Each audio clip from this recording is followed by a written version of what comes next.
നിങ്ങളെയൊക്കെ എത്ര ചോദ്യം ചെയ്തിട്ടുണ്ട്? 3-4 പേര് അകത്തുണ്ടേ. പിന്നെ ഒരാള് സ്ത്രീപീഡന കേസിലെ പ്രതിയാണ് ഒരാള്. ഞാൻ ആരാണെന്ന് പേരൊന്നും പറയുന്നില്ല. എന്നാലും ഞാൻ അതിശയിച്ചു പോയി. ഇത്രയേറെ സ്വർണം കളിപ്പിച്ചുകൊണ്ട് നാട്ടിലുള്ള എത്ര കേസുകൾ. രാവിലെ ഇവിടെ സ്വരാജ് MLA ഒരു ചോദ്യം ചോദിച്ചപ്പോ ഞാൻ തന്നെ 149 വഞ്ചനാ കേസാണ് അദ്ദേഹത്തിനെതിരെ. ഇത് ആര് കൊടുത്തതാ? കളിപ്പിക്കപ്പെട്ടവർ കൊടുത്തല്ലേ? ഇങ്ങനെയൊക്കെ ചെയ്യാൻ കഴിയും. എന്നിട്ട് വളരെ നല്ല മനുഷ്യരായിട്ടൊക്കെ ഇരിക്കുവാണ്, പുണ്യാളരായിട്ട്. ഞങ്ങളൊക്കെ നല്ല വിശ്വസരാണ്. ഇതൊക്കെ കൊള്ളാവുന്ന കാര്യങ്ങളാണോ? നല്ല ചങ്കൂറ്റത്തോടെ പറയാൻ കഴിയുന്നോണ്ടാ ഇവിടെ ഒരു 5 പൈസ അഴിമതിക്ക് ഞങ്ങളാരും കൂട്ടു നിൽക്കില്ല. ഈ ഇടതുപക്ഷ ജനാധിപത്യ മുന്നണി നടപ്പാക്കുന്ന കാര്യങ്ങൾ ഓരോ മണ്ഡലത്തിലും കഷ്ടപ്പെട്ട് നല്ല പ്രയത്നം നടത്തിക്കൊണ്ട് ഹാർഡ് വർക്ക് ചെയ്തിട്ടുണ്ട്. ഓരോരോ സ്ഥലത്തും പോയിട്ട് ഈ സർക്കാർ തരുന്ന ഓരോന്നും പിടിച്ചു വാങ്ങിച്ച് അവിടെ കൊടുത്ത് നിങ്ങൾ നോക്കിക്കോ. അതാണ് ഞങ്ങളുടെയൊക്കെ ജോലി. ഒരാടെ 5 പൈസ കൊണ്ട് ജീവിക്കുന്നവരല്ല ഞങ്ങളാരും. അതുകൊണ്ടാണ് ഞങ്ങൾക്കെല്ലാം ഇങ്ങനെ തന്റേതായിട്ട് പറയാൻ പറ്റുക. അതെ, അതുകൊണ്ട് അങ്ങനെ ആയില്ലേ ഇങ്ങനെ ആയില്ലേ എന്നൊന്നും ഒരു കാര്യം കൊണ്ടുവന്നിട്ട് യാതൊരു നിവൃത്തിയും ഉണ്ടാകുമെന്ന് നിങ്ങളാരും ധരിക്കേണ്ടതില്ല എന്നുള്ളതാണ് എനിക്ക് പറയാനായിട്ടുള്ളത്. അപ്പുറത്തിരിക്കുന്നവർ പറഞ്ഞതിന് മറുപടി ഞാൻ പിന്നെ പറയുന്നുണ്ട്. കാരണം കഴിഞ്ഞ UDF ഗവൺമെന്റിന്റെ കാലത്ത് പ്രതിപക്ഷ നിരയിൽ ഉണ്ടായിരുന്ന ആളാണ് ഞാൻ. അന്ന് ഇവിടെ എന്തൊക്കെയാണ് നടന്നിട്ടുള്ളതെന്ന് നേരിട്ട് ബോധ്യപ്പെട്ടിട്ടുള്ള ഒരാളാണ്. കഴിഞ്ഞ UDF ഭരണവും ഈ സർക്കാരിന്റെ ഭരണവും തമ്മിൽ എന്തെങ്കിലും ഒരു താരതമ്യം പറയാനുണ്ടോ? കഴിഞ്ഞ ഗവൺമെന്റിന്റെ കാലത്ത് കുറെ പ്രഖ്യാപനങ്ങളും കുറെ തറക്കല്ലിടിയിലും നടന്നെങ്കിൽ അതൊക്കെ അവിടെ ഇരുന്നതല്ലാതെ ആ കല്ലിന്റെ മേലിൽ ഒരു കല്ല് പോലും വെക്കാതെ താലൂക്ക് ആശുപത്രി അടക്കം, ഞങ്ങളുടെ സിവിൽ സ്റ്റേഷൻ അടക്കം, ഞങ്ങളുടെ പോലീസ് ആസ്ഥാനം ഉൾപ്പെടെ കല്ലിട്ടിട്ട് പോയതല്ലാതെ ഈ സർക്കാർ വന്നിട്ടാണ് അതിന്മേൽ പണം അനുവദിച്ച് നടപടിയായത്. ആശുപത്രിയുടെ ടീച്ചർ ഉൾപ്പെടെ ഇവിടെ ഇരിപ്പുണ്ട്. 90 കോടിയൊക്കെ ഇപ്പൊ തന്ന് നല്ല നടപടികൾ നടക്കുന്നുണ്ട് അവിടെ. അതുപോലെ ട്രോമാ കെയറും സംവിധാനങ്ങളെല്ലാം വന്നു കഴിഞ്ഞിരിക്കുന്നു. ഞാൻ അതിലേക്ക് ദീർഘമായി പോവല്ല. വാചക കസർത്തുകളും ചില മാധ്യമങ്ങളുടെ പിന്തുണയോടുകൂടിയ ചില പ്രചരണ പ്രവർത്തനങ്ങളും അഴിമതിയും ജനാധിപത്യ സംവിധാനത്തിൽ കേട്ടുകേഴ്വി പോലും ഇല്ലാത്ത പ്രവർത്തനങ്ങളുമായിരുന്നില്ലേ അക്കാലത്ത് നടന്നിട്ടുള്ളത്? നമ്മളിവിടെ സാക്ഷികളായിരുന്നല്ലോ ഇതെല്ലാം. ഈ സർക്കാർ എന്താണ് ചെയ്തിട്ടുള്ളത്? ഒന്ന് ആലോചിച്ച് നോക്കിയേ. സമാനതകളില്ലാത്ത വെല്ലുവിളികളെ, ഇത്രയേറെ കേരളം കണ്ടിട്ടില്ലാത്ത വെല്ലുവിളികളെയാണ് അധികാരത്തിൽ കയറിയ കാലം മുതൽ ഫേസ് ചെയ്തുകൊണ്ട് ഈ സർക്കാർ മുന്നോട്ട് പോകുന്നത്. നോട്ട് നിരോധനം, ഓഖി ദുരന്തം, അതുപോലെ GST കൊണ്ടുവന്ന് പണം പിരിക്കാൻ പറ്റാത്ത അവസ്ഥ, അതുപോലെ തന്നെയാണ് നിപ്പ ദുരന്തം. സമാനതകളില്ലാത്ത പ്രളയം കേരളത്തെ മുഴുവൻ ഗ്രസിച്ചു. നിങ്ങളെല്ലാം അപ്പുറത്തിരുന്നുകൊണ്ട് 1 പൈസ കൊടുക്കരുതെന്ന് പറഞ്ഞു. BJP പറഞ്ഞു 1 പൈസ കൊടുക്കരുതെന്ന്. അപ്പോഴും നമ്മുടെ മുഖ്യമന്ത്രിയും മന്ത്രിമാരും മുഖ്യമന്ത്രിയുടെ നേതൃത്വത്തിൽ സമൂഹത്തിലെ എല്ലാ വിഭാഗം ജനങ്ങളെയും കൂട്ടി യോജിപ്പിച്ചുകൊണ്ട് നിലവിലുള്ള സംവിധാനങ്ങളെ പരമാവധി ഉപയോഗപ്പെടുത്തി എല്ലാവരെയും ചേർത്ത് നിർത്തിക്കൊണ്ട് അതിധീരമായിട്ട് ഈ കടമ്പകളെ കടന്നുകൊണ്ടാണ് ഇവിടെ വരെ എത്തി നിൽക്കുന്നത്. അത് ഓർക്കുന്നത് തന്നെ ഒരു സന്തോഷമുള്ള കാര്യമാണ്. ഇവിടെ നിങ്ങളെല്ലാവരും പറഞ്ഞാൽ ഇവിടെ എന്തോ വന്നു, ചുമ്മാ വാചക കസർത്ത. നാട്ടിലെ ജനങ്ങൾ കണ്ടോണ്ടിരിക്കുക. ഇതെല്ലാം ഓർക്കണം. ഞങ്ങൾ കാണുന്നുണ്ട്. ഞങ്ങൾ സാധാരണ മനുഷ്യരുടെ ഇടയിൽ പ്രവർത്തിക്കുന്നവരാ. അവര് പറയുന്നുണ്ട് ഞങ്ങളെ പട്ടിണിക്കിട്ടില്ല, ഞങ്ങൾക്ക് പെൻഷൻ തന്നിട്ടുണ്ട്, ഞങ്ങൾക്ക് ആശുപത്രി ചെലവില്ല, കോവിഡിന് ഒന്നും ചെയ്തില്ലെന്ന്. എങ്ങനെ പറയാൻ ഇവിടെ നിന്നുകൊണ്ട് സാധിക്കുക ആ ഷംസുദ്ദീൻ MLAക്ക് എന്ന് എനിക്ക് അതിശയം തോന്നിപ്പോയി. ഇത് നാട്ടിലെ ജനങ്ങൾ മുഴുവൻ അംഗീകരിക്കുന്ന ഒരു കാര്യമാണ്. നയാ പൈസ ചെലവില്ലാതെ സർക്കാർ ആശുപത്രികളിൽ ഇത്രയും സംവിധാനം കൊടുക്കുന്ന ലോകത്തിൽ എവിടെയെങ്കിലും ഉണ്ടോ? നിങ്ങൾ പറയൂ. അതാണ് എനിക്ക് ചോദിക്കാനുള്ളത്. അപ്പോ ഇത്രയേറെ കാര്യങ്ങൾ ചെയ്ത് മുഖ്യമന്ത്രിയുടെ പത്രസമ്മേളനം നടത്തി സത്യം പറഞ്ഞാൽ ഒരുപാട് ജനങ്ങളെ, നമ്മളെ അടക്കം, ഞാൻ എന്റെ കാര്യം കൂടി പറയാം, ഇത്ര ധീരമായിട്ട് പറയുമ്പോൾ ഞങ്ങൾ കൂടി പവർഫുള്ളായി. സത്യം പറഞ്ഞാൽ തളർന്നു പോകുന്ന അവസ്ഥയില് ധീരമായിട്ട് മുന്നേറിക്കോളാനും നമുക്കിതെല്ലാം അതിജീവിക്കാൻ കഴിയുമെന്നും ഭരണാധികാരിയായിട്ടുള്ള ആൾ പറയുമ്പോൾ അതിനൊപ്പം മന്ത്രിമാരെല്ലാം നിൽക്കുമ്പോൾ അതിനൊപ്പം ഉദ്യോഗസ്ഥരെ അണിനിരത്തി ജനങ്ങളെ കൂട്ടി പോകുമ്പോൾ എല്ലാ മനുഷ്യർക്കും ഒരു കോൺഫിഡൻസ് ഉണ്ടാവും, ഒരു വിശ്വാസം ഉണ്ടാകും. സുരക്ഷിതമാണ് ഇവിടെ എന്നുള്ളൊരു തോന്നൽ ഉണ്ടാക്കാൻ കഴിഞ്ഞു. നിങ്ങൾക്ക് മാത്രമേ നിങ്ങളുടെ ബധിരകർണങ്ങളിലും കാഴ്ചയില്ലാത്ത കണ്ണുകളിലേക്ക് മാത്രമേ ഈ വികസനങ്ങളൊന്നും എത്താതിരിക്കുകയുള്ളൂ. അങ്ങനെ തന്നെ അതിനെ പറയാൻ കഴിയുള്ളൂ. അതാണ് എനിക്ക് പറയാനുള്ളത്. അത്തരം വെല്ലുവിളികളെ അതിജീവിച്ചെന്ന് മാത്രമല്ല, ഈ വെല്ലുവിളികളെല്ലാം അതിജീവിച്ച പണം കിട്ടാത്ത അവസ്ഥയിൽ പോലും ക്ഷേമം, സമാധാനം, വികസനം എന്ന ലക്ഷ്യത്തിലൂന്നി സർക്കാരിന്റെ സമഗ്ര വികസനത്തിന് വേണ്ട കർമ്മ പദ്ധതികളാണ് ഈ സർക്കാർ തയ്യാറാക്കിക്കൊണ്ടിരുന്നത്. ഒരു വശത്തോടെ ഇങ്ങനെ ആക്ഷേപിക്കുമ്പോൾ മറുവശത്തോടെ സർക്കാർ ഇതെല്ലാം കേട്ടുകൊണ്ട് തന്നെ എല്ലാ വിഭാഗം ജനങ്ങളെയും പരിഗണിച്ചുകൊണ്ട് ഈ നാട്ടിൽ എത്രമാത്രം മാറ്റം ഉണ്ടാക്കി. അദ്ദേഹം പറഞ്ഞല്ലോ കിഫ്ബി എന്താന്ന് കളിയാക്കി PJ ജോസഫ് സാർ ചോദിച്ചു. ഞാൻ അന്നേരം പെട്ടെന്ന് എന്റെ മണ്ഡലത്തിലേക്ക് ഓർക്കുകയായിരുന്നു. 100 കണക്കിന് നിങ്ങൾ വന്ന് നോക്കിക്കോ. ഈ ആക്ഷേപിക്കുന്നവർ സർവർ അപ്പുറത്തെ മണ്ഡലത്തിൽ നിങ്ങളുടെ മണ്ഡലങ്ങളിൽ ഉൾപ്പെടെ എന്തുമാത്രം വികസന പ്രവർത്തനങ്ങളാണ് വന്നിട്ടുള്ളത് കിഫ്ബി എന്ന സംവിധാനത്തിലൂടെ. കിഫ്ബിയിൽ എവിടുന്ന ഫണ്ടെന്നൊക്കെ ജോസഫ് സാറ് ചോദിച്ചു. കിഫ്ബിയിൽ നിന്ന് ഫണ്ട് എടുത്തിട്ടാണല്ലോ നിങ്ങൾക്കടക്കമുള്ളിടത്ത് എല്ലാ കെട്ടിടങ്ങളും സ്കൂൾ ഹൈടെക് ആക്കിയത്, ആശുപത്രികൾ മെച്ചപ്പെടുത്തിയത്, റോഡുകൾ നന്നാക്കിയത്, പാലങ്ങൾ വന്നത്. എന്റെ മണ്ഡലത്തിലൊക്കെ തന്നെ 3-4 പാലങ്ങൾ വന്നു. വലിയ പാലം, ഏനാത്ത് പാലത്തിന് സമാന്തരമായിട്ട് കിഫ്ബിയിൽ ഉൾപ്പെടുത്തിയാണ് ഇപ്പൊ പാലം പണി പകുതിയും കൂടുതലായി കഴിഞ്ഞു. ഒരു അറക്കടവ് പാലമൊക്കെ പൂർത്തീകരിച്ചു, അതിന്റെ അപ്രോച്ച് റോഡ് മാത്രമേ ഉള്ളൂ. സ്കൂൾ കെട്ടിടങ്ങളെല്ലാം പണി പൂർത്തീകരിച്ചിരിക്കുന്നു. കിഫ്ബിയിൽ ഉൾപ്പെടുത്തി 5 കോടി തന്നു, 3 കോടി വീതമൊക്കെ തന്നിട്ടുള്ളത്. ഇതെല്ലാ മണ്ഡലങ്ങളിൽ നടക്കുന്നതല്ലേ. കിഫ്ബിയിൽ എന്താണ് സോഴ്സ് എന്ന് ചോദിച്ചു. പിന്നെ പെട്രോളിന്റെയും മറ്റുള്ള സെസ് എല്ലാം കിഫ്ബിയിലേക്ക് അടയ്ക്കാണ്. പിന്നെ ചുമ്മാതെ അവര് കടം തരുമോ? ഇത് നമ്മൾ തിരിച്ചടയ്ക്കണ്ടേ? അതാണ് ഈ സംവിധാനം. ഈ സർക്കാർ കൃത്യമായിട്ട് വരുമാന സ്രോതസ് കണ്ടുപിടിച്ചുകൊണ്ട് എല്ലാ വാതിലും അടച്ചപ്പം പുതിയ വാതിൽ തുറന്നുകൊണ്ട് എല്ലാവരും ആക്ഷേപിച്ചപ്പോഴും സത്യസന്ധമായിട്ട് സുതാര്യമായിട്ട് മുന്നോട്ട് പോയിക്കൊണ്ട് ഈ നാട്ടിലെ ഭരണ പ്രതിപക്ഷ ഭേദമെന്നിയ എല്ലാ മണ്ഡലങ്ങളിലുമുള്ള വികസനം ജനങ്ങളാണ് വലുതെന്ന് മനസ്സിലാക്കിക്കൊണ്ട് ജനാധിപത്യത്തിൽ ജനങ്ങളെ സഹായിച്ചുകൊണ്ടുള്ള മാറ്റമാണ് നമുക്ക് കാണാൻ കഴിയുന്നത്. ഇത് കണ്ടില്ലെന്ന് അടിക്കാൻ കഴിയുമോ? പിന്നെ ജനങ്ങളെ സംബന്ധിച്ചിടത്തോളം ഇത്രയും സുരക്ഷിതത്വം ഉണ്ടായ കാലം ഉണ്ടായിട്ടുണ്ടോ? ഒന്ന് ആലോചിച്ച് നോക്കി. ഈ സുരക്ഷിതത്വം ഉണ്ടാക്കിയത് ഈ സർക്കാരല്ലേ? നമ്മൾ കൂടെയുണ്ട്. കിറ്റ് കൊടുത്തതിനെ പറ്റിയൊക്കെ ആക്ഷേപിച്ച് കിറ്റിന്റെ കാര്യങ്ങൾ എവിടുന്നാണ് പൈസ അടച്ചതെന്നൊക്കെ ഇവിടെ വന്നിട്ടുണ്ട്. ഞാനത് വിശദീകരിക്കുന്നില്ല, മന്ത്രിമാരതിന് മറുപടി പറയും. കേന്ദ്ര ഗവൺമെന്റ് തരുന്നതുകൊണ്ട് മാത്രമാണോ ഈ കൊടുക്കുന്നത്? എല്ലാ പച്ചക്കറികളും മറ്റു സാധനങ്ങളും ഉൽപാദന മേഖലയിൽ തന്നെ എന്തൊരു വലിയ വ്യത്യാസമാണ് ഉണ്ടായിട്ടുള്ളത്. പല സുഭിക്ഷ കേരളം, ഈ കൊറോണ എന്ന മഹാമാരി ലോകത്തെ ആകെ ഗ്രസിച്ചപ്പോ കേരളം, ഈ കൊച്ചു കേരളം ബഹുമാനപ്പെട്ട മുഖ്യമന്ത്രിയുടെ നേതൃത്വത്തിൽ മന്ത്രിമാരുടെ നേതൃത്വത്തിൽ നമ്മളെല്ലാം ചേർത്തുകൊണ്ട് കാർഷിക മേഖലയിൽ ഉണ്ടാക്കിയിട്ടുള്ള മുന്നേറ്റം ചെറുതായിട്ട് കാണാൻ കഴിയും. നെല്ലുൽപാദനം കുറഞ്ഞു എന്ന് BJ ജോസഫ് സാർ ഇവിടെ പറഞ്ഞപ്പോ എനിക്ക് സത്യമായിട്ടും ചിരി വന്നുപോയി. എത്ര ഹെക്ടർ സ്ഥലമാണ്? എനിക്ക് എന്റെ മണ്ഡലത്തിൽ തന്നെ പറയാമല്ലോ, ഞാൻ സാക്ഷിയാണല്ലോ. ഏക്കർ കണക്കിന് സുഭിക്ഷ കേരളത്തിൽ തന്നെ ഏതാണ്ട് ഒരു 100 ഏക്കറോളം വരുന്ന സ്ഥലം കൃഷി ചെയ്ത് നെല്ല് കൊയ്യാൻ ഞാനും സാക്ഷിയായി. 5 ഏക്കർ, 8 ഏക്കർ, 10 ഏക്കർ വീതം 1 ഏക്കർ ഉൾപ്പെടെയുള്ളത്. എത്ര വെറും തരിച്ചു കിടന്നിരുന്നത്. ഞങ്ങൾ കൂടി പോയിട്ട്, ഞങ്ങളുടെയൊക്കെ മഹിളാ സംഘടനകളുടെ പോയിട്ട് കാണിച്ചു തരാൻ നിങ്ങളെയൊക്കെ. നെൽകൃഷി വർദ്ധിച്ചില്ല, താഴേക്ക് പോയെന്ന് പറഞ്ഞാൽ. അതുപോലെ എത്രമാത്രം 5 വർഷം കൊണ്ട് സംഭരണ വില വർദ്ധിപ്പിച്ചു. കേന്ദ്ര ഗവൺമെന്റ് തെറ്റായ നയങ്ങളും കർഷക വിരുദ്ധ ബില്ലുകളും പാസാക്കിക്കൊണ്ട് അവരെ ശ്വാസം മുട്ടിച്ച് ഇന്ത്യ രാജ്യം കണ്ടിട്ടില്ലാത്തത്ര അതിഭയങ്കരമായിട്ടുള്ള സമരത്തിലേക്ക് കർഷകരെ ആകെ കൊണ്ടുപോകുമ്പോ ഈ കൊച്ചു കേരളത്തിലുള്ള കർഷക സംഘങ്ങളെല്ലാം അതിനെ സപ്പോർട്ട് ചെയ്തു പോകുമ്പോൾ അവിടെ അത്തരം ജനവിരുദ്ധ നയങ്ങൾ, കർഷക വിരുദ്ധ നയങ്ങൾ എടുക്കുമ്പോൾ ഈ കൊച്ചു കേരളം എത്രമാത്രം വ്യത്യാസമായിട്ട് ഉണ്ടാക്കിയിട്ടുള്ളത്. കർഷക പെൻഷനായിട്ട് കുടിശ്ശിക ഉൾപ്പെടെ 1830 കോടിയാണ് കൊടുത്തിട്ടുള്ളത്. ആകെ 2,46,586 ഗുണഭോക്താക്കൾ ഉണ്ടെന്ന് ഓർക്കണം. 16 ഇനം പഴം പച്ചക്കറി ഇനങ്ങൾക്ക് അടിസ്ഥാന വില നിശ്ചയിച്ച് നടപ്പിലാക്കി. അതുപോലെ 1,9 ലക്ഷം ഹെക്ടർ ആയിരുന്ന നെൽകൃഷിയുടെ വിസ്തീർണം ഇന്ന് 2.31 ലക്ഷം ഹെക്ടറായി ഉയർത്തി. 34 ലക്ഷം ഹെക്ടറിൽ അധികമായിട്ട് കൃഷി ഇറക്കി. 5 വർഷത്തിനുള്ളിൽ 50,000 ഏക്കർ തരിശ് നിലങ്ങൾ കതിരണിഞ്ഞു. ചെറുത് ചുമ്മാ എഴുതിക്കാൻ പറ്റില്ലല്ലോ, ഇതൊക്കെ രേഖയുള്ളതല്ലേ, വെറുതെ പറയാൻ പറ്റില്ലല്ലോ. അപ്പൊ ഇത്തരത്തിൽ ഞാൻ ഒരുപാട് പറഞ്ഞു പോവുകയല്ല.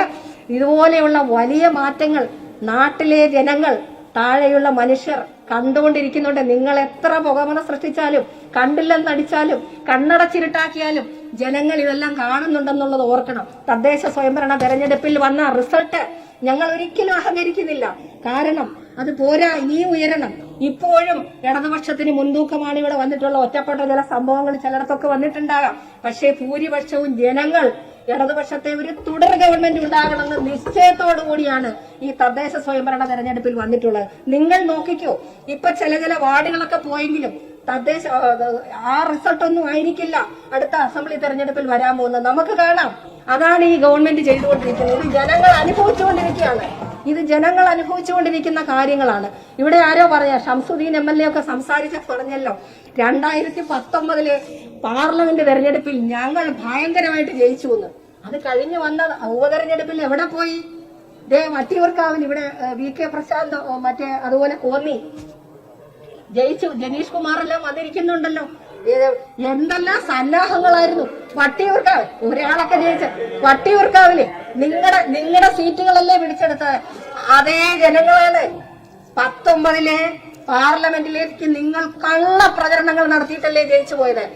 നെഞ്ചത്ത് കൈവച്ച് പറയാൻ പറ്റുമോ? ശബരിമല നിങ്ങൾക്ക് വീട് കിട്ടിയ ഒരു അവസരം, അതുപോലെയുള്ള ഓരോ കാര്യങ്ങൾ എന്തോ ജനങ്ങൾക്ക് വേണ്ടി ചെയ്തിട്ടുണ്ട്. കള്ളപ്രചരണങ്ങൾ നടത്തി ജനങ്ങളെ തെറ്റിദ്ധരിപ്പിക്കും. എനിക്ക് ബഹുമാനപ്പെട്ട തിരുവഞ്ചൂർ അദ്ദേഹത്തോട് വലിയ റെസ്പെക്ട് ആണ് കേട്ടോ. ഞാനൊരു ടിവിയിലെ അഭിമുഖം കണ്ടിരുന്നു. അപ്പൊ ഒരു തുടർ ഭരണം ഉണ്ടായാലോ എന്ന് ഞാൻ കേട്ടത് ശരിയാണ്, ഞാൻ കണ്ടതാണ്. അഭിമുഖം വന്നപ്പോ ഒരു തുടർഭരണം ഉണ്ടാവുമെന്ന് കാണുന്നില്ല. നമുക്ക് കാണാൻ ചിലപ്പോ നിപ്പായോ അതുപോലെയുള്ള പ്രളയങ്ങളോ ഒക്കെ ഇനിയും വരുമല്ലോ എന്ന് പറഞ്ഞില്ലേ അദ്ദേഹം? ഏഷ്യാനെറ്റിലാണെന്നാണ് എന്റെ ഓർമ്മ. ഇരുന്ന് പറഞ്ഞില്ലേ? ഒന്ന് ആലോചിച്ച് നോക്കിയേ. അങ്ങനെയാണോ നമ്മൾ ജയിക്കേണ്ടത്? നാട്ടിലെ ജനങ്ങൾക്ക് വേണ്ടി കാര്യങ്ങൾ ചെയ്തു കൊടുത്ത്, അവർക്ക് വിദ്യാഭ്യാസം കൊടുത്ത്, അവർക്ക് തൊഴിൽ സുരക്ഷ കൊടുത്ത്, അവർക്ക് ആരോഗ്യ മേഖലയിൽ മെച്ചമുണ്ടാക്കി, കാർഷിക മേഖല മെച്ചപ്പെടുത്തിക്കൊണ്ടല്ലേ പോകുന്നത്. അതൊക്കെയാണ് ഈ സർക്കാർ ചെയ്യുന്നത്. അന്ന് രാഹുൽ ഗാന്ധി പ്രധാനമന്ത്രിയാകുമെന്നൊരു ധാരണ വരുത്തിക്കൊണ്ട് വർഗീയതയെ മാറ്റി നിർത്താമെന്ന് പറഞ്ഞുകൊണ്ട് എങ്ങും ജയിക്കത്തില്ലെന്ന് ബോധ്യമുള്ളതുകൊണ്ട് വയനാട് കൊണ്ടുവന്ന് അദ്ദേഹത്തിനെ നിർത്തി കഷ്ടിച്ച് ജയിപ്പിച്ച് 19 സീറ്റ് നിങ്ങൾ ജയിച്ചു. പക്ഷെ അത് കഴിഞ്ഞ് വന്ന ഉപതെരഞ്ഞെടുപ്പിൽ എങ്ങനെയുണ്ടായി? ജനങ്ങൾ ഇത് എക്കാലത്തും വിശ്വസിക്കുമെന്ന് ഒരിക്കലും ധരിക്കരുത്. നമുക്കുള്ള ദുരിതങ്ങളെ മുതലാക്കിക്കൊണ്ടല്ല നമ്മൾ പോവേണ്ടത്. സത്യസന്ധമായിട്ട് നേരോടെ കാര്യങ്ങൾ പറഞ്ഞ് ധീരമായിട്ട് പോകണം. മനുഷ്യരോടൊപ്പം നിൽക്കണം. നമ്മൾ ജനപ്രതിനിധികളെ, രാഷ്ട്രീയക്കാർ അങ്ങനെയാണ് വേണ്ട. ഇതാണ് ഇടതുപക്ഷ ജനാധിപത്യ മുന്നണി, ഇതാണ് ഈ പ്രസ്ഥാനം, അതാണ് നമ്മൾ ചെയ്തുകൊണ്ടിരിക്കുന്നത്. ഞാൻ ഒത്തിരി പറഞ്ഞു പോവുകയല്ല. ഈ പ്രവർത്തനങ്ങൾക്കെല്ലാം ഉള്ള അംഗീകാരമാണ് ദുരിതകാലത്തെ മറികടന്നുകൊണ്ട് ലഭ്യമായ വിഭവങ്ങളെല്ലാം ചേർത്തുകൊണ്ട് നടത്തിയ ഇടതുപക്ഷ ജനാധിപത്യ മുന്നണിയുടെ പ്രവർത്തനം. ഈ മുഖ്യമന്ത്രിയുടെ നേതൃത്വത്തിലുള്ള ഗവൺമെന്റിന്റെ പ്രവർത്തനങ്ങളാണ് ഈ തദ്ദേശ സ്വയംഭരണ തെരഞ്ഞെടുപ്പിൽ 2015 ഇതുപോലെ ഉള്ള വ്യത്യസ്തമായിട്ടുള്ള ഒരു അനുഭവത്തിലേക്ക് നമ്മളെ തുടർ ഭരണത്തിലേക്ക് കൊണ്ടുവരാൻ സാധിച്ചതെന്നുള്ളത് നമുക്കറിയാം. എല്ലാ കാലത്തും നമ്മൾ കണ്ടിട്ടുണ്ടല്ലോ, കേരളത്തിൽ ഓൾട്ടർനേറ്റ് ആയിട്ട് തദ്ദേശ സ്വയംഭരണ സ്ഥാപനങ്ങൾ അസംബ്ലി വരും. ഇനി അത് നടപ്പാകാൻ പോകുന്നില്ല എന്നുള്ളതിന്റെ തുടക്കമാണ് ഇപ്പൊ വന്നിട്ടുള്ളത്. ഇപ്പോ ഈ റിസൾട്ടിനൊന്നും ഞങ്ങളൊന്നും അമിതമായിട്ട് ആസ്വാദിക്കുന്നൊന്നുമില്ല. എന്താന്ന് വെച്ചാൽ കൂടുതൽ ജനക്ഷേമ പദ്ധതികളുമായിട്ട് അത് മുഖ്യമന്ത്രി തന്നെ പ്രഖ്യാപിച്ചിട്ടുണ്ട്. ഇവിടെ ഗവർണറുടെ നയപ്രഖ്യാപനത്തിൽ പറഞ്ഞിട്ടുണ്ട്. അപ്പൊ പ്രഖ്യാപനങ്ങൾ മാത്രമേ ഉള്ളൂ എന്ന് നിങ്ങൾ പറഞ്ഞു. 600 കാര്യങ്ങൾ ഇലക്ഷനില് ഞങ്ങൾ ഇന്ന കാര്യങ്ങൾ ചെയ്യുമെന്ന് 600 കാര്യങ്ങൾ പറഞ്ഞതിൽ 570 തീർത്തു കഴിഞ്ഞു. വേറെ ചിലതും തീർത്തു കഴിഞ്ഞു. ഈ പാലാരിവട്ട പാലമൊക്കെ എത്ര വേഗത്തിലാണ് തീർത്തത്, കിഫ്ബിയിൽ ഉൾപ്പെടുത്തി. കുണ്ടന്നൂർ പാലം, ഞാൻ എറണാകുളത്ത് പോകുന്ന ആളാണ്, എന്തുമാത്രം പ്രയാസങ്ങൾ അനുഭവിച്ചു. എന്നിട്ട് അതിനെ ആക്ഷേപിക്കാൻ ഒരു മുൻ ജസ്റ്റിസ് ഉൾപ്പെടെയുള്ളവർ ഇരിക്കുക എന്ന് പറഞ്ഞാലേ എത്ര അപഹാസ്യമാണ് ഇതൊക്കെ. കഷ്ടപ്പെട്ട് പിറകെ പോയി ഫോളോ അപ്പ് ചെയ്ത് വളരെ റെക്കോർഡ് വേഗത്തിലല്ലേ ഈ പാലങ്ങളൊക്കെ സ്പീഡാക്കി ചെയ്ത് തീർത്തിട്ടുള്ള. ഇത് ജനങ്ങളുടെ വലിയ ഒരു പ്രശ്നത്തിന് പരിഹാരം ഉണ്ടാക്കിയില്ലേ? ഏനാട്ട് പാലം പൊളിഞ്ഞ് 2016 ജനുവരി മാസം 10-ാം തീയതിയാണ്. 6 മാസം കഴിഞ്ഞ് ആ ഓണത്തിന് ആ പാലം ബലപ്പെടുത്തി വലിയ തൂണുമെല്ലാം വെച്ചിട്ട് ജനങ്ങൾക്ക് തുറന്നു കൊടുത്ത ജ്ഞാനസാക്ഷികൾ എന്റെ മണ്ഡലത്തിലായിരുന്നത്. ബഹുമാനപ്പെട്ട മന്ത്രി വന്നിട്ടാണ് അത് ചെയ്തത്. ബെയിലി പാലം പെട്ടെന്ന് ഉണ്ടാക്കി കൊടുത്തു, ജനങ്ങൾക്ക് ബുദ്ധിമുട്ടില്ലാതെ. ഇതാണ് ഈ ഗവൺമെന്റ്. ഞാനതാണ് പറയുന്നത്. നിങ്ങളൊക്കെ എന്താ ചെയ്തിരുന്നത്? ഞാൻ ആദ്യം തന്നെ പറഞ്ഞു, തറക്കല്ലിട്ടിട്ട് പോയി പണം പോലും അനുവദിച്ചത് ഇവിടെ വന്നിട്ടാണെന്ന്. അതുപോലെ പല കാര്യങ്ങളിലും ഈ വികസന പ്രവർത്തനങ്ങളെ എല്ലാം ആക്ഷേപിച്ചുകൊണ്ടുള്ള ഒരു പ്രവർത്തനമല്ലേ BJP ആയാലും അതിനൊപ്പം നിന്നുകൊണ്ട് ഈ UDF നടത്തുന്നത്. ഇങ്ങനെ ചെയ്യുന്നത് ഇനി ജനങ്ങളുടെ മുമ്പിൽ വില പോകുമെന്ന് നിങ്ങൾ ധരിക്കേണ്ടതില്ല എന്നുള്ളതാണ് എനിക്ക് പറയാനുള്ളത്. ഇനി ഈ സർക്കാർ ചെയ്യുന്നതല്ല അഴിമതിയാണെന്നുള്ളൊരു കള്ള പ്രചരണം നടത്തിക്കൊണ്ട് എന്തോന്നാ ഈ കാണിക്കുന്ന വാസ്തവത്തിന് ഒന്ന് ആലോചിച്ച് നോക്കിയേ. മനുഷ്യന് മനസ്സിലാവുന്ന രീതി ഞങ്ങളൊക്കെ ഇങ്ങനെ നോക്കിക്കൊണ്ടിരിക്കുന്നത് എന്തോന്ന് മുഖ്യമന്ത്രിയെ ലക്ഷ്യമിടുക. മുഖ്യമന്ത്രിയെ ലക്ഷ്യമിട്ട് പോയി എവിടെ എത്തി? ഇപ്പൊ ഒരു 5-8 മാസം കൊണ്ട് ഇങ്ങനെ പോവാ. അവിടെ പോയി ഇങ്ങനെ ചോദ്യം ചെയ്തു, അങ്ങോട്ട് പോയി സ്വപ്ന സുരേഷ് ഇങ്ങോട്ട് പോയി, വണ്ടി പുറകെ ഓടി, എല്ലാം ചെയ്ത് അവസാനം പ്രതിപട്ടിയാക്കി ഇത് പറത്തിയപ്പോ ഞങ്ങൾ വിചാരിച്ചു ആരൊക്കെയാ പ്രതിയാണ്. 20 പേരെ പ്രതിയാക്കിയപ്പോ നമ്മൾ അറിയുന്ന ആരെങ്കിലും ഉണ്ടോ? അതിനകത്ത് നിങ്ങൾ എപ്പോഴും കളിയാക്കുന്ന ശിവശങ്കർ ഉണ്ടോ? ഉണ്ടെങ്കിൽ അകത്താക്കിക്കോട്ടെ. നമ്മുടെ മുഖ്യമന്ത്രി അന്നും ഇന്നും എന്താ പറഞ്ഞേ?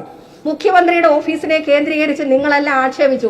കഴിഞ്ഞ കാലത്ത് അഴിമതിയാണെന്ന് പറഞ്ഞുള്ള പ്രചരണത്തിലൂടെയാണ് ആ സർക്കാർ പോയതെന്ന്. എന്നാൽ ഈ സർക്കാർ അഴിമതിയല്ല എന്ന് തെളിയിച്ചു. സ്വർണ്ണക്കടത്തല്ല, എന്തൊരു കാര്യത്തിൽ ആർക്ക് കുറ്റമുണ്ടെങ്കിലും അവരകത്താക്കിക്കോട്ടെ എന്ന് പറയാൻ ധീരമായിട്ട് മുഖ്യമന്ത്രിക്കും മന്ത്രിമാർക്കും കഴിഞ്ഞു. ആരെയൊക്കെ ചോദ്യം ചെയ്തു. എന്നിട്ട് എന്തേ അവരൊന്നും പ്രതിപട്ടികയിലൊന്നും ഇല്ലേ? 20 പേര് ആരാന്ന് ഞങ്ങൾക്ക് പോലും മനസ്സിലാവുന്നില്ല. ഇവിടുത്തെ അറ്റാഷയൊക്കെ എവിടെ പോയി? അതുപോലെ ഇപ്പൊ സ്വർണ്ണക്കടത്തിന്റെ ആ വന്ന ED ഒക്കെ എങ്ങോട്ടാ പോയോ? തദ്ദേശ സ്വയംഭരണ തെരഞ്ഞെടുപ്പ് കഴിഞ്ഞപ്പോ ഇനി ഇറങ്ങി വരും. കാരണം അടുത്ത അസംബ്ലി തെരഞ്ഞെടുപ്പ് വരുന്നതിന്റെ മുന്നോടിയായിട്ട് വരും. എത്ര അന്വേഷിച്ചാലും കുറ്റം ആരെങ്കിലും ചെയ്തിട്ടുണ്ട് എടുത്തോട്ടെന്നേ. അകത്താക്കിക്കോട്ടെ. അത് തന്നെയല്ലേ നമ്മുടെ മന്ത്രിമാരും മുഖ്യമന്ത്രി അടക്കം പറയുന്നത്. എത്ര ചോദ്യം ചെയ്തു നിങ്ങളെല്ലാം? നിങ്ങളെയൊക്കെ എത്ര ചോദ്യം ചെയ്തിട്ടുണ്ട്? 3-4 പേര് അകത്തുണ്ടേ. പിന്നെ ഒരാള് സ്ത്രീപീഡന കേസിലെ പ്രതിയാണ് ഒരാള്. ഞാൻ ആരാണെന്ന് പേരൊന്നും പറയുന്നില്ല. എന്നാലും ഞാൻ അതിശയിച്ചു പോയി. ഇത്രയേറെ സ്വർണം കളിപ്പിച്ചുകൊണ്ട് നാട്ടിലുള്ള എത്ര കേസുകൾ. രാവിലെ ഇവിടെ സ്വരാജ് MLA ഒരു ചോദ്യം ചോദിച്ചപ്പോൾ ഞാൻ തന്നെ 149 വഞ്ചനാ കേസാണ് അദ്ദേഹത്തിനെതിരെ. ഇത് ആര് കൊടുത്തതാ? കളിപ്പിക്കപ്പെട്ടവർ കൊടുത്തതല്ലേ? ഇങ്ങനെയൊക്കെ ചെയ്യാൻ കഴിയും. എന്നിട്ട് വളരെ നല്ല മനുഷ്യരായിട്ടുള്ള ഇരിക്കുവാണ്, പുണ്യാളരായിട്ട്. ഞങ്ങളൊക്കെ നല്ല വിശ്വസരാണ്. ഇതൊക്കെ കൊള്ളാവുന്ന കാര്യങ്ങളാണോ? നല്ല ചങ്കൂറ്റത്തോടെ പറയാൻ കഴിയുന്നുണ്ടോ? ഇവിടെ നിന്ന് ഒരു 5 പൈസ അഴിമതിക്ക് ഞങ്ങളാരും കൂട്ടു നിൽക്കില്ല.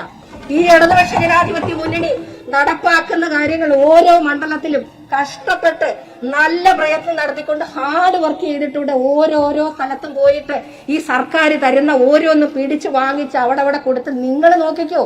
അതവിടെ ഞങ്ങളുടെയൊക്കെ ജോലി. ഒരാളെ 5 പൈസ കൊണ്ട് ജീവിക്കുന്നവരല്ല ഞങ്ങളാരും. അതുകൊണ്ടാണ് ഞങ്ങൾക്കെല്ലാം ഇങ്ങനെ തന്റേതായിട്ട് പറയാൻ പറ്റുക. അതെ, അതുകൊണ്ട് അങ്ങനെയായില്ലേ ഇങ്ങനെയായില്ലേ എന്നൊന്നും ഒരു കാര്യവും കൊണ്ടുവന്നിട്ട് യാതൊരു നിവൃത്തിയും ഉണ്ടാകുമെന്ന് നിങ്ങളാരും ധരിക്കേണ്ടതില്ല എന്നുള്ളതാണ് എനിക്ക് പറയാനായിട്ടുള്ളത്. പിന്നെ ഈ വിവാദങ്ങളുടെ കാര്യം ഇനി കൂടുതൽ പറയുന്നില്ല. കാരണം അതൊക്കെ എന്തോ പറഞ്ഞാലും സമയം വെറുതെ കളയാവുന്നല്ലാതെ നിങ്ങളുടെ സമയം കളയാം. കുറെ ചർച്ചയും കുറെ ചാനൽ ചർച്ചയും കൊണ്ടെന്ന് അവരും ഇവരും ഇതിലേ പോകും എന്നൊക്കെ പറയുന്നു. അല്ലാതെ അത് ആരാണെന്ന് വെച്ചാൽ അവരെയൊക്കെ അകത്താക്കുകയോ ചെയ്യുകയോ ഒക്കെ ചെയ്യട്ടെ. ഇപ്പോ അതുപോലെ തന്നെ ഈ ഞാൻ പറഞ്ഞു കഴിഞ്ഞു ക്രിമിനൽ കേസുകൾ. അതുപോലെ ഈ പറഞ്ഞ ഇത്രയും അന്വേഷണങ്ങളൊക്കെ നടത്തി ഓരോരുത്തരെ ഇല്ല, എനിക്ക് 3 മിനിറ്റ് കൂടെ ഉണ്ട്. ഇവിടെ രാജേന്ദ്രൻ MLA സമയം കൂടി തന്നിട്ടുണ്ട്. 3-4 മിനിറ്റ് കൂടെ തന്നിട്ടുണ്ട്. അപ്പൊ അത്തരത്തില് ഈ പ്രതിപട്ടികൾ ഒരൊറ്റ MLA വന്നിട്ടുണ്ടോ? ഭരണപക്ഷത്തിരിക്കുന്നവര് മന്ത്രിമാരില്ലേ? ഇല്ല. എല്ലാരെയും അങ്ങ് ചോദ്യം ചെയ്യുവാന്ന് പറഞ്ഞിട്ട് അങ്ങനെയെന്ന് പറഞ്ഞു. എങ്ങനെയുണ്ട് ഇപ്പം? ഒരാളെങ്കിലും ഉണ്ടോ ആ പ്രതിപട്ടികയില്? പിന്നെ നിങ്ങളുടെ ആൾക്കാർ ഞാൻ നേരത്തെ പറഞ്ഞ പോലെ അവിടെ ഇരിക്കുകയാണ്. അതല്ലല്ലോ ഇപ്പൊ. അത് കറക്റ്റായിട്ട് പരാതി വന്നിട്ട് കൊടുത്ത് അങ്ങനെ പോയിട്ടുണ്ടല്ലോ. ഒരു ഫ്ലാറ്റ് സമുച്ചയം ഉണ്ടാക്കുന്നതിന് ഒരു പാര വെച്ചിട്ട് ഇപ്പൊ എന്തോ കിട്ടി? അതിനെ ഒന്നും കിട്ടിയിട്ടില്ലല്ലോ. അതുപോലെ പ്രധാന കണ്ണി എന്ന് പറഞ്ഞിരുന്ന സന്ദീപ് നായരുടെ സ്ഥാനം ഇന്ന് കുറ്റപത്രത്തിൽ എവിടാ? എല്ലാരും ഇങ്ങനെ കൊട്ടിക്കൊഴിച്ചു. എന്തുകൊണ്ടാ? മാപ്പ് സാക്ഷിയാണ്. കാരണം എന്താ? BJPയുടെ ആളാ അവര്. സ്വർണ്ണ അയച്ച ആളെ ഇതുവരെ പിടിച്ചോ? അറ്റാഷെ ഞാൻ പറഞ്ഞു കഴിഞ്ഞു. എവിടാന്നിപ്പോ ആർക്കും അറിഞ്ഞുകൂടാ. തദ്ദേശ തിരഞ്ഞെടുപ്പ് കഴിഞ്ഞ് ED ഉണ്ടോ എന്ന് ഞാൻ നേരത്തെ ചോദിച്ചു കഴിഞ്ഞു. അതുപോലെ മറ്റ് അന്വേഷണ ഏജൻസികൾക്കൊന്നും ഇലക്ഷൻ കഴിഞ്ഞപ്പോൾ താല്പര്യമില്ല. ഇനി 1 മാസം കൂടെ കഴിയുമ്പോൾ പുതിയ വിവാദങ്ങൾ ഈ പറഞ്ഞ പോലെ അദ്ദേഹം പറഞ്ഞ പോലെ വല്ല പ്രളയമോ വല്ല നിപ്പായോ ഒക്കെ വന്നു കഴിഞ്ഞാൽ പിന്നെ അത് ഉപയോഗിച്ചുകൊണ്ട് നമുക്കിങ്ങനെ പോകാനായിട്ട് ഒക്കുമെന്ന് നിങ്ങൾക്ക് നോക്കാം. പിന്നെ ഇന്ത്യയിലെ ഏക ഇടതുപക്ഷ സർക്കാരാണ് കേരളത്തിലുള്ളതെന്നറിയാം. അപ്പൊ ആ രാജ്യത്തെ ബഹുഭൂരിപക്ഷം മറ്റ് സംസ്ഥാന സർക്കാരുകളും കേന്ദ്ര ഗവൺമെന്റിന്റെ ഈ നയങ്ങൾക്കുമായിട്ട് സമരസപ്പെട്ടു പോകുന്നത് കൊണ്ട് അതിനൊരു എതിരായിട്ട് നിൽക്കുന്ന, ജനപക്ഷത്ത് നിൽക്കുന്ന, ജനകീയമായിട്ട് മുന്നോട്ട് പോകുന്ന ഒരു സർക്കാർ ഇവിടെ ഉള്ളത് കൊണ്ട് ആ സർക്കാരിനെ തകർക്കാൻ BJP കേന്ദ്ര ഭരണം ഉപയോഗിച്ചുകൊണ്ട് നടത്തുന്ന ആ പ്രവർത്തനങ്ങൾക്ക് ശക്തി കൂട്ടുകയല്ലേ നിങ്ങൾ ചെയ്തുകൊണ്ടിരിക്കുന്നത്. അതുകൊണ്ട് എന്താ സംഭവിച്ചത്? നിങ്ങൾ ഇല്ലാതായിക്കൊണ്ടിരിക്കില്ലേ? ഞങ്ങളെ കളിയാക്കിയില്ലേ? എവിടെ ഉണ്ട് നിങ്ങളുടെ മാർക്സിസ്റ്റ് പാർട്ടിന്ന്? ഇപ്പൊ നിങ്ങൾ എവിടെ ഉണ്ടെന്ന് ചോദിക്കേണ്ടി വരുന്ന സ്ഥിതിയിലേക്കല്ലേ ഇപ്പൊ വന്നിട്ടുള്ളത്? ഒന്ന് ആലോചിച്ച് നോക്കിയേ. കേന്ദ്രത്തിലൊന്നുമില്ല, എല്ലായിടത്തും തോറ്റ എല്ലാരും കാവിയിലേക്ക് മാറിപ്പോകുന്ന സ്ഥിതിയല്ലേ ഉള്ളത്. അതുപോലെ തന്നെ അനാവശ്യമായിട്ടുള്ള വിവാദങ്ങൾ ഉണ്ടാക്കിയപ്പോൾ നിങ്ങളെല്ലാം കൂടെ ചേർന്ന് BJPയോടൊപ്പം ചേർന്ന് ഇത്തരം വിവാദങ്ങൾ ഉണ്ടാക്കിയപ്പോഴും ഞങ്ങളുടെ സർക്കാർ, ഇടതുപക്ഷ മുന്നണി സർക്കാർ വികസനത്തിന് പുറകെയാണ് പോയിക്കൊണ്ടിരിക്കുന്നത്. നിങ്ങൾ പറയുന്ന എല്ലാം ഒരു വശത്തൂടെ കൂടും. എന്തുകൊണ്ടാണ് ഈ പൊതുവിദ്യാലയങ്ങളിൽ ഇത്ര തിരക്ക് വന്നത്? 7 കുട്ടികളുണ്ടായിരുന്ന എന്റെ മണ്ഡലത്തിലെ ഒരു സ്കൂളിൽ 187 കുട്ടികളുണ്ട്. എന്തുകൊണ്ടാണ്? നല്ല സൗകര്യങ്ങൾ. നിങ്ങളുടെ കാലത്ത് ലാഭകരമല്ലെന്ന് പറഞ്ഞ് അടച്ചുപൂട്ടിയ സ്കൂളുകൾ ഇന്ന് സമഗ്ര വിദ്യാഭ്യാസ സംരക്ഷണ യജ്ഞത്തിലൂടെ സമാനതകളില്ലാത്ത മാറ്റങ്ങൾ ഉണ്ടാക്കിക്കൊണ്ട് കുഞ്ഞുങ്ങൾ നയാ പൈസ ചെലവില്ലാതെ നാട്ടിലെ ജനങ്ങളുടെ ഭാരിച്ച ചെലവൊഴിവാക്കി കുട്ടികളെ അവിടെ നല്ല ക്വാളിറ്റിയുള്ള വിദ്യാഭ്യാസം കൊടുക്കുന്നത് കൊണ്ടല്ലേ അവിടെ ആള് വർദ്ധിച്ചത്. എന്തുകൊണ്ടാണ് സർക്കാർ ആശുപത്രികളിൽ ധാരാളം പേരെത്തുന്നത്? ഞാൻ പറഞ്ഞല്ലോ, എന്റെ മണ്ഡലത്തിലെ താലൂക്ക് ആശുപത്രി അന്നത്തെ ആരോഗ്യമന്ത്രി ഇവിടെ ഇല്ല. ട്രോമാ കെയർ തരണമെന്ന് പറഞ്ഞു, ഡയാലിസിസ് യൂണിറ്റ് തരണമെന്ന് പറഞ്ഞു, അത് എല്ലാം തരാമെന്ന് പറഞ്ഞു. അല്ലാതെ ഇറങ്ങുന്നവരെ തന്നില്ല. പക്ഷേ ടീച്ചർ മന്ത്രിയായി വന്നതിന് ശേഷം ഈ ഗവൺമെന്റ് ഇതെല്ലാം തന്നു. കീ ഹോൾ സർജറി ഉൾപ്പെടെ ആ ജില്ലയിൽ ആദ്യമായിട്ട് ആ ആശുപത്രിയിൽ എത്തിക്കഴിഞ്ഞു. ട്രോമാ കെയർ സംവിധാനങ്ങളായി കഴിഞ്ഞു. 90 കോടിയുടെ ബഹുനില മന്ദിരങ്ങൾ അവിടെ പണി ആരംഭിച്ചു കഴിഞ്ഞു. വർത്തമാനമല്ല, തറക്കല്ലിട്ടു പണി നല്ല സ്പീഡിൽ നടക്കുകയാണ്. അതുപോലെ നല്ല വിദഗ്ധരായിട്ടുള്ള ഡോക്ടർമാര്, ചെലവ് കുറഞ്ഞ ചികിത്സ ഏറ്റവും നല്ല ചികിത്സ താഴെത്തട്ടിലെ ജനകീയാരോഗ്യ കേന്ദ്രങ്ങൾ ഉൾപ്പെടെ ഉണ്ടാക്കിക്കൊണ്ട് വന്നു എന്നുള്ളതാണ്. പട്ടികജാതി പട്ടികവർഗ വിഭാഗത്തിൽപ്പെട്ട ആൾക്കാർക്ക് എത്ര ആശ്വാസമാണ് കൊടുത്തിട്ടുള്ളത്. ഇന്ന് സന്തോഷത്തോടെയാണ് അവർ വന്ന് പറയുന്നത്. IAS ഉൾപ്പെടെയുള്ള കോച്ചിങ്ങിന് പോയാൽ അതിന്റെ ഫീസ് ഉൾപ്പെടെ ഗവൺമെന്റ് കൊടുക്കുകയല്ലേ, പഠനോപകരണങ്ങൾ കൊടുക്കുകയല്ലേ, പഠനമുറി കൊടുക്കുകയല്ലേ, അവർക്ക് ലംസം ഗ്രാന്റ് കൃത്യമായിട്ട് കൊടുക്കുകയല്ലേ, പഠിക്കാനുള്ള സൗകര്യങ്ങൾ കൊടുക്കല്ലേ. ഇത്തരത്തിലുള്ള നിരവധി ഇല്ല. ആയില്ല, 2 മിനിറ്റേ ആയുള്ളൂ. 3 മിനിറ്റിൽ അധികം ഉണ്ട്. എനിക്ക് 2 മിനിറ്റ് കൂടി ആയുള്ളൂ. അതുകൊണ്ട് ഇത്തരത്തിലുള്ള കാര്യങ്ങൾ, മികച്ച റോഡുകളും പാലങ്ങളും, മനുഷ്യൻ അന്തസ്സായിട്ട് എല്ലാം BMBC ചെയ്ത റോഡാണ്. എന്റെ മണ്ഡലത്തിലേക്ക് വന്നാലും ഉള്ളിലോട്ട് പോയാലും കാണാം എല്ലാം BMBC ചെയ്ത്. കഴിഞ്ഞ കാലത്ത് കരഞ്ഞ് ഞാൻ പറഞ്ഞിട്ടുണ്ട് റോഡ് തരണമെന്ന്. ഇന്ന് എന്ത് ചെയ്യാൻ മന്ത്രി അകത്തായില്ലേ? പാലാരിവട്ടം പാലമൊക്കെ പണിഞ്ഞിട്ട് ഞങ്ങളൊക്കെ ഇവിടെ നിന്ന് സങ്കടത്തോടെ പറഞ്ഞു, ഒരു 1 രൂപ തന്നിട്ടുണ്ടോ എന്ന് ചോദിച്ചിട്ട് എന്തൊരു വേർകൃത്യമായിരുന്നു ഞങ്ങളോടൊക്കെ കാണിച്ചത്. ഇന്ന് ഈ മന്ത്രിയോ ഈ ഗവൺമെന്റോ അത് കാണിക്കുന്നുണ്ടോ? ഇതൊക്കെ നിങ്ങൾ പരിശോധിക്കണം. കുടിവെള്ളം എത്ര ഭംഗിയായിട്ടാണ് ഇപ്പൊ കൊണ്ടുവന്നത്. ജൽജീവൻ മിഷനിലൂടെ കേന്ദ്ര ഗവൺമെന്റ് ഒരു വിഹിതം തരുന്നേ ഉള്ളൂ. എല്ലാം കേന്ദ്രമാണെന്ന് നിങ്ങളാരും പറയണ്ട.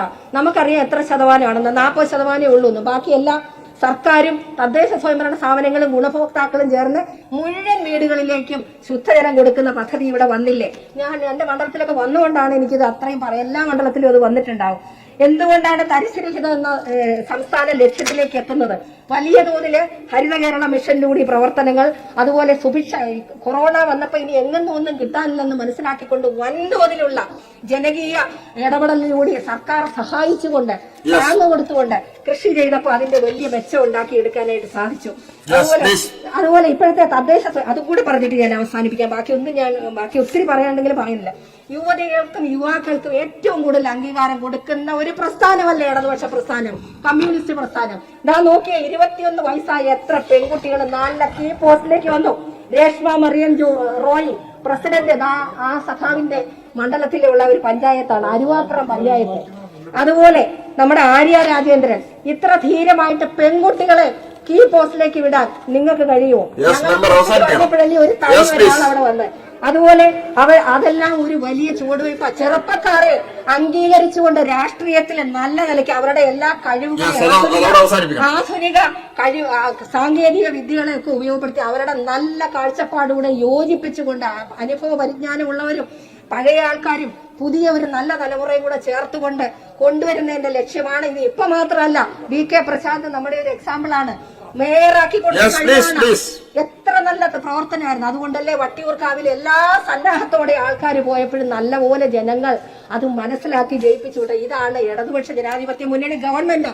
തീർച്ചയായിട്ടും ഇടതുപക്ഷ ജനാധിപത്യ ഗവൺമെന്റ് തുടർന്ന് വരുമെന്ന കാര്യത്തിൽ ഒരു സംശയവുമില്ല. നമുക്ക് കാണാം. അതാണ് ഈ നയപ്രഖ്യാപനത്തിന്റെ കാതൽ. ഈ നല്ല നയപ്രഖ്യാപനം നടത്താൻ തുടർന്ന് ഇടതുപക്ഷ ജനാധിപത്യ മുന്നണി ഗവൺമെന്റ് തന്നെ വരുമെന്ന് നിങ്ങൾ എഴുതി വെച്ചുകൊടുക്കുക.